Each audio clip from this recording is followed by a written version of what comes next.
اولا السلام علیکم مادران عزیز،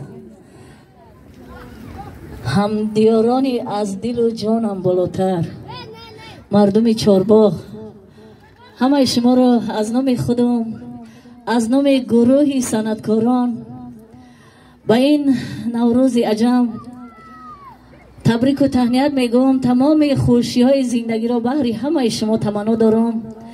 خداوند کند که دنیای ما همین خیلی تنج باشد، آرام باشد. ما مردم تاجیکستان به سر بلند زندگانی کنیم. همه شما مادران زنده باشین، نوروزاتون مبارک باشد. همه صنعتکارا خوش آمدین. سهراب جان زنده باشی فرزند عزیز.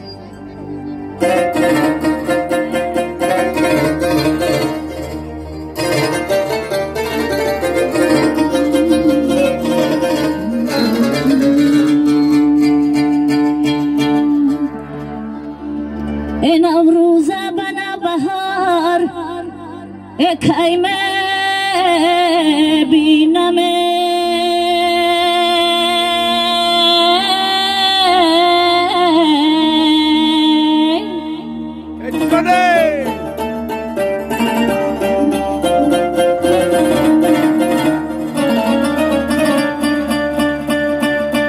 اگل هورا بشش کتار اکای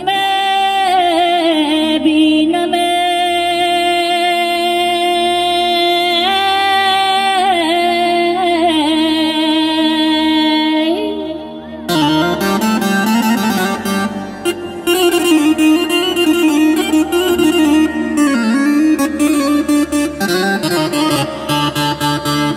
اگل هورا بشش کتار ای در فصلی بهاره